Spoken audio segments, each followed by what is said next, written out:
Hello guys, welcome to my channel Japanese सीखें। आपने पिछले कुछ जो थे चीज़ों में आपने कुछ पैटर्न्स के बारे में समझा। आज हम पैटर्न नंबर 3 जिसमें ज़्यादातर नो पार्टिकल यूज़ हो रहा है उसे हम यूज़ करेंगे।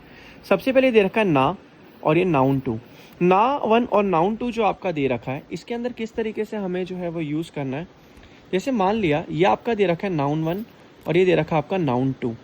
नाउन और नाउन टू नो, ये आपका पार्टिकल नो यूज होता है जिसे हम ऑफ कहते हैं, जिसे हम का के की कहते हैं। नो पार्टिकल ऑफ को हम ओ के ऑफ कहते हैं, जो हम ज़्यादातर प्रेपोजिशंस के अंदर यूज़ करते हैं। का के की इसका मीनिंग होता है जैसे mister Miller is an IMC employee, मतलब जो मिस्टर मिलर है वो आईएमसी कंपनी के एम्प्लॉय हैं।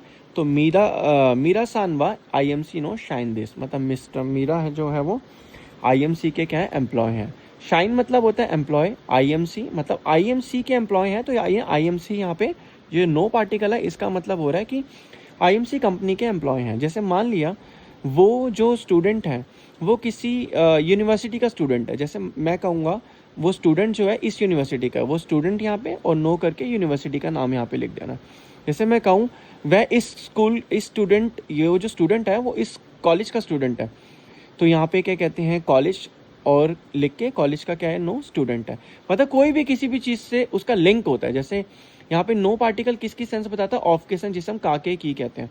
तो जैसे हमें यहाँ पे आईएमसी नो शाइन दिस दे रखा है, या किसी भी कंपनी का कोई एम्प्लॉय हो तो वहाँ पे ये दे रखा है, तो ये चीज़ वहाँ बोल सकते हैं। तो इस तरीके से ही नो पार्टिकल जो है ज़्यादातर यूज़ होता है। अब यहाँ पे आप अपनी इन्फॉर्मेशन या अपने सेंटेंस को पढ़ के उसमें फिल इन द ब्लैंक्स के अंदर पुट करके अपने सेंटेंस को बना सकते हैं।